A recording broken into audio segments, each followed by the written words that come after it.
So, welcome to today's episode of what we're calling No Shelf Control. Hopefully, you like that. It, does exactly what it says on the tin. Where we dive into obviously what is the fast evolving world of digital marketing. We see where it intersects with performance media and, of course, not forgetting e-commerce. And I'm thrilled to be here to be joined by my old friend, Rafael Aquino, who is the current COO of Look and Feel agency. And mate, you're a true expert in this space, in navigating the complex CPG landscape. So pleasure to have you. Now, Raf, you've had a front row seat in really what is the rapid shifts in digital marketing and seen that change over the years, from the rise of retail media networks to the challenge in connecting dots between what is performance and, of course, e-commerce.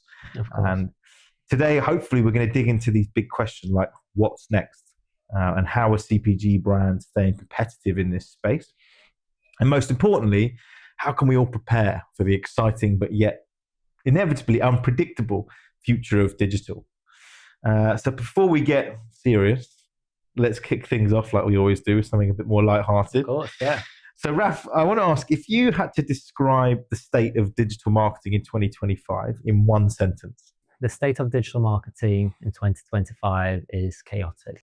I think a lot of old topics are coming back. We're still talking about data. We're still for the 10th year in a row probably talking about cookies. And what really excites me and the reason why I'm so excited about this first episode is really the outlook of retail media. Mm-hmm. And retail media is not a new thing. Sorry, I went way but No, please carry on. a sentence. But the retail media space is not new. It's just reshaping. And I don't know if you actually know this. I worked in a retail media agency about 10 years ago. Wow, it's a long time ago. And it was a different landscape. It was mostly brick and mortar. You had big players like dunnhumby controlling a lot of what is shopper media, shopper marketing. I had a lot of fun. I learned how to do in-store media, from bollards to little bits of POS to sort of in-store radio ads. And looking at 2025, we're just seeing a shift closer to digital retail experience, right? And I think we can draw a lot from the past in all these areas, from data to attention to retail. My views on how we can learn from traditional advertising techniques. I think the retail marketing space shows us a lot of clues from the past.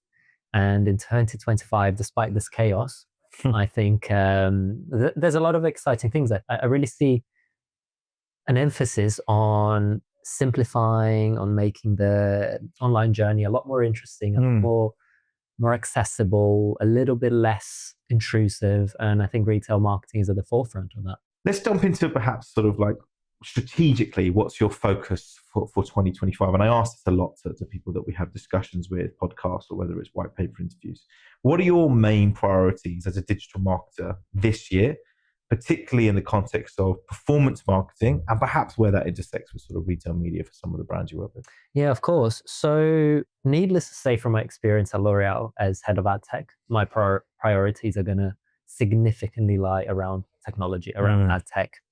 I've built a wealth of experience working for big brands, including L'Oreal. That's obviously where we started first working together. Yep. And you know my desire to grow the space. You know my desire to bring new technologies to make them fit for purpose for large enterprises, for all sorts of businesses and different teams within them. And within Look and Feel, this is one of my biggest priorities, is to really plug the gaps between creativity and media through technology, through AdTech. Again, bringing it back to Portal, I think is so interesting that you built a platform that really focuses on a specific problem through technology. You're not looking just at the digital consumer journey within retail spaces. You're looking at the data, you're looking at the modeling. The way this applies to me and my brands is I can work with partners like yourself, make my brands, my clients a lot more prepared for the different challenges they're going to face in 2025.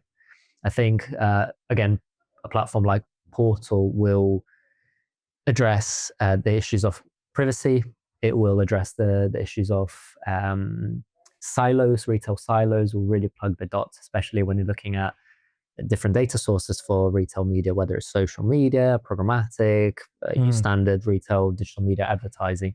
And it's so great to have a partner like yourselves that can plug the gap and build bridges between these platforms. So my priority will be, how can I leverage this type of technology to make my clients more advanced, more prepared, more likely to succeed in the future?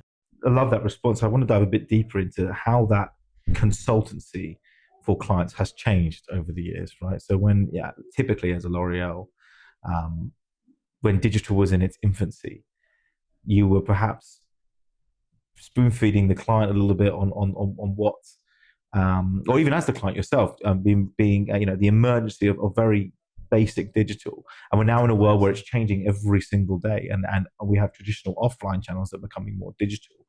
So is there an element that is sort of changing the expectations of what digital can deliver for a CPG brand, and changing that in your current role for the CPG leaders that you might be working with to what role digital can play? First things first, I think the challenge for CPG brands is universal. I think any brands that don't have their own e-commerce, any brands that rely on retail media, on e-commerce, on pure players, will face a similar challenge. And I think this challenge surrounds the visibility of data, the visibility of touch points. So when it comes to the challenges, we're really thinking about how to plug this gap, how to make sure that brands have bigger visibility. I think the expectation is a lot more on the retail partners and the pure players than on tech partners like yourselves. I think there's a huge amount of work that the retail partners still need to do to make sure that we understand our consumers, that my clients understand my consumers, that big brands like L'Oreal, for example, understand their consumers, and to offer solutions that are fully transparent. On top of that, I think you still have the concept of walled gardens within retail media. We see that with all platforms. Yep. But within media platforms, whether you're talking Meta, Amazon, or whatever, we have the ability to gather that data, to have a little bit more of a deeper dive in that data on our own. With retail media, we rely a lot on the retailers themselves and on partners like yourselves. So I'd love to see a little bit more collaboration when it comes to brands, retail partners, both online or offline. I think that this is another challenge. We can get into that later. And AdTech partners like yourselves, especially because you have that challenge of privacy, that challenge of user personal information and so on. But I think it's possible. And I think there's a lot that we'll need to do in 2025. But I think at the end of this year, we'll see a complete change in this space. This is a bit of an off-topic question, but as a consumer yourself, what are your thoughts around retail media when you see it out in the world, when you see it in your digital experiences? What do you feel when you see retail media? I'll take you on a journey, but imagine you're walking on Oxford Street or any busy shopping street just after Christmas, for example, just after the holidays, for example. You're going to see lots of shop windows with discount this, discount that, 70% discount, 90% discount, 100% discount. And I think we've all been frustrated with the same experience where you walk into that shop and all the discounted items, all the items that are being promoted are not really what you're looking for. They're just using that to get you into the store. But you don't really find what you need. Maybe the discounted item is not specifically what you were looking for. But then you might come across an item that you were looking for, let's say headphones, and those particular headphones are discounted, or there's a bundle that you can buy with them. And you go into the store, you have an amazing experience, right? You get to talk to the shop attendants, to the shop assistant. You get to talk to the shop staff, the shop assistants, and go on a journey, go on an experience, test your headphones, and then eventually buy it. I think the digital retail media space suffers from a similar problem. It's very easy for you to just flood people with digital advertising, just saying we're cheaper, we're better, our experience is better. But are you really making the experience better? I think it's much easier to miss that point when you're talking about digital advertising, because the possibilities are endless. You can just plug in hundreds of thousands of people. You can have massive reach for any brand, for any campaign. But if you don't really address users' needs, if you don't really meet user expectations when it comes to their experience and their expectation for your product or service, then their experience is going to be bad. And then as a consumer, I feel like it, I'm just being used a little bit to not even use. As a consumer, I just feel like I just want my experience to be a little bit more about me and a bit more genuine and honest. I think a lot of people nowadays are claiming for this sense of authenticity. Yeah. For brands to really deliver on their promises and things like that. So as a consumer, I'm a little bit skeptic. But I do believe there are trends in the market today that will make brands improve this experience, make sure that the digital shop fronts fit for purpose, fit for consumers like me, like you, like our parents, our families, and so on.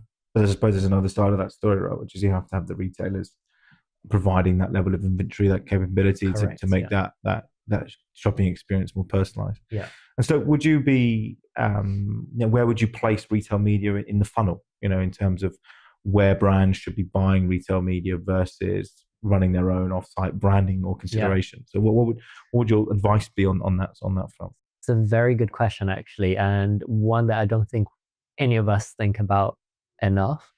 I would say from experience, talking to different brands and different brands I worked for, it's immediately lower funnel. That is the default position.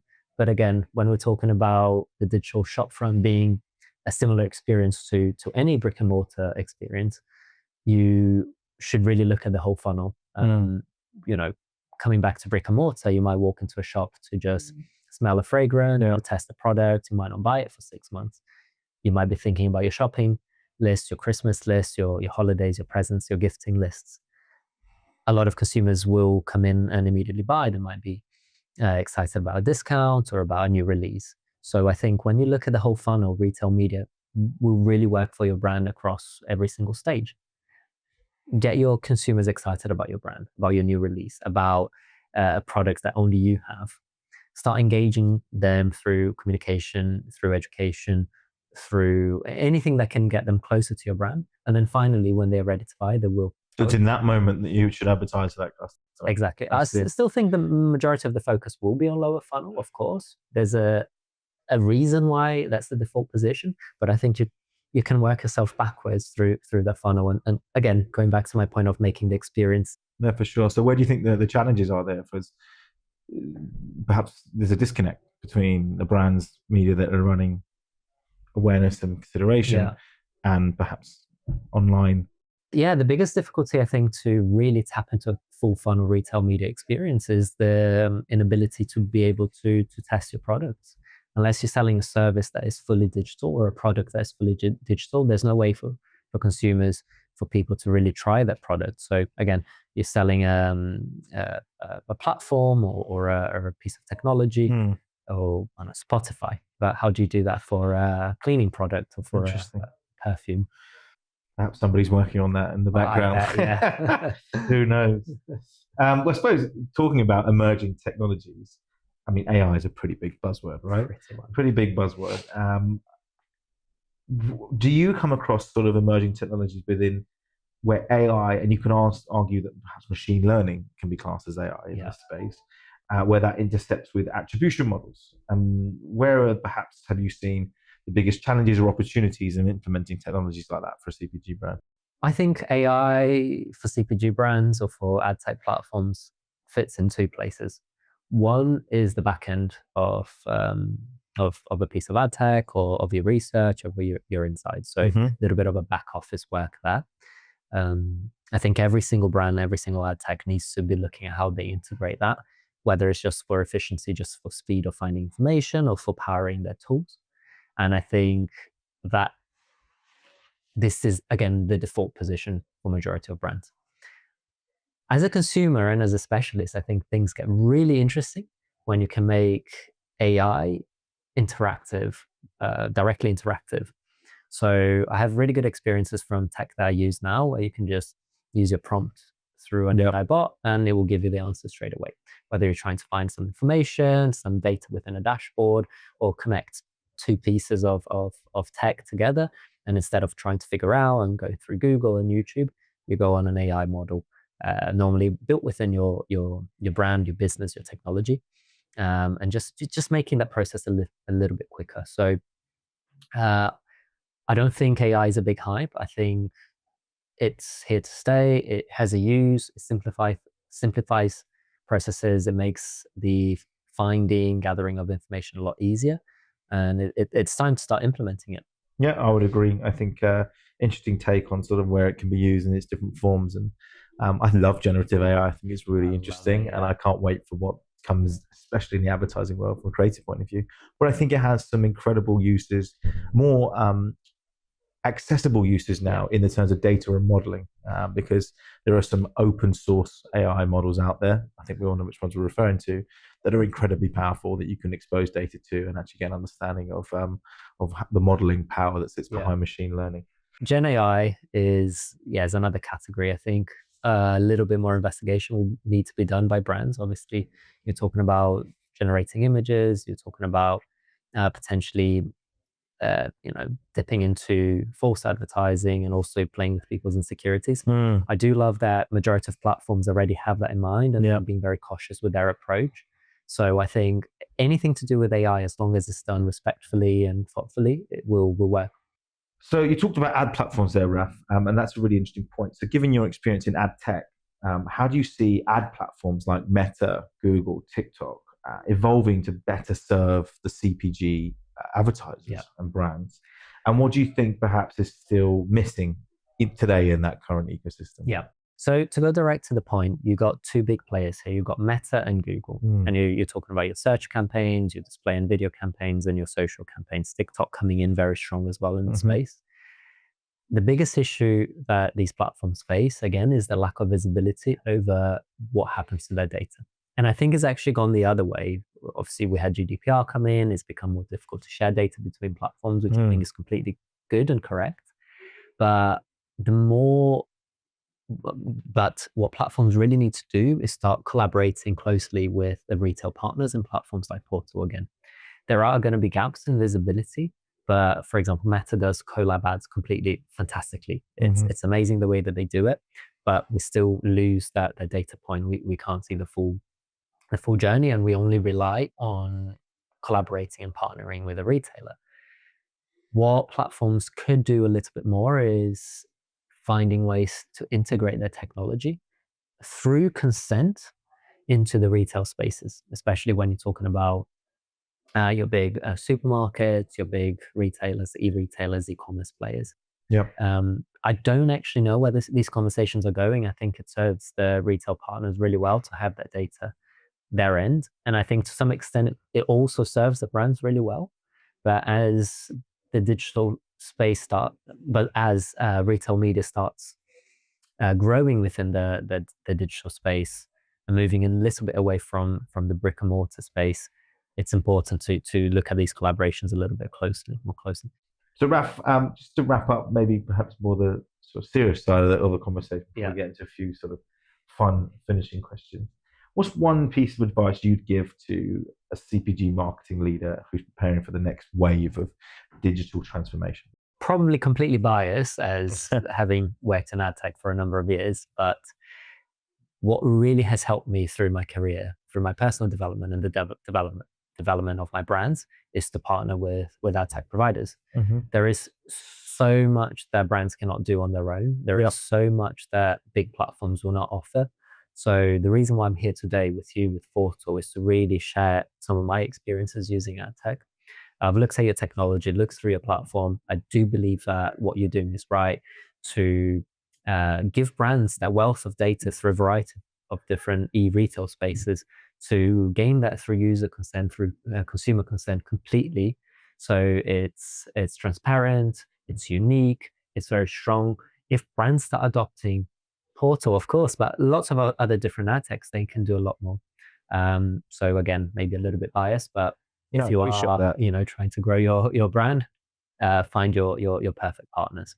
No, I appreciate that, Raf, and I think that's very much why I've spent my career in this sort of space, is innovation, but also helping brands with real world challenges and solving it with technology, which is why I get out of bed every single day. So cool. Well, let's move on to some more perhaps more fun questions. Let's look at predictions. So I'm going to ask you a question. If retail media keeps booming the way it does, what's a wild prediction for how the world could look in 2030?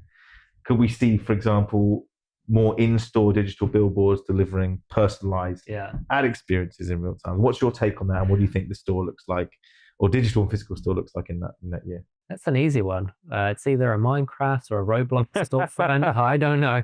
Some sort of virtual digital.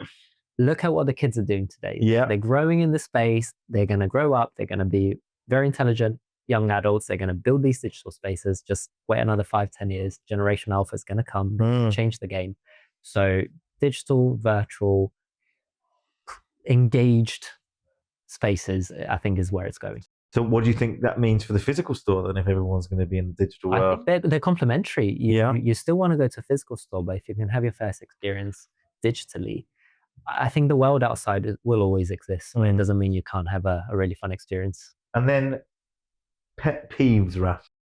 If you could ban one overused buzzword from our world, that is the AdTech world of platforms, digital, and you could ban it forever. Yeah. What would that be? Why? I think my pet peeve is the word users. I think users served its purpose. It was really good when we started gathering big data.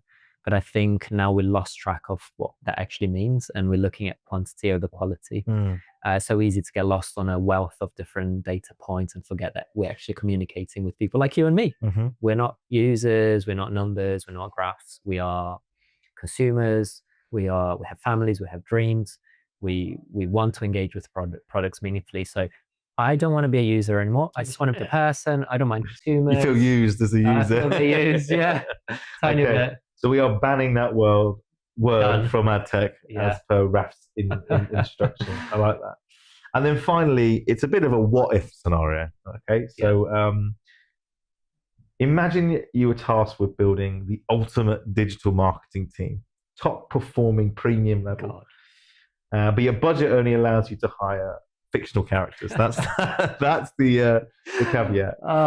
Who's on your team and what role are they taking? I used to watch a lot of X-Men. Okay. I love this series. I don't know if you watched it. Yeah. So I picked 4 characters from X-Men.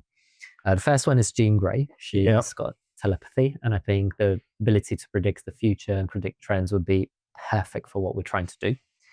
Rogue is the one that could absorb things and learn different skills. I think, again, the ability to learn, the ability to adapt is incredibly important for 2025 and for all the challenges we're facing. I really like Quicksilver, who had the speed power.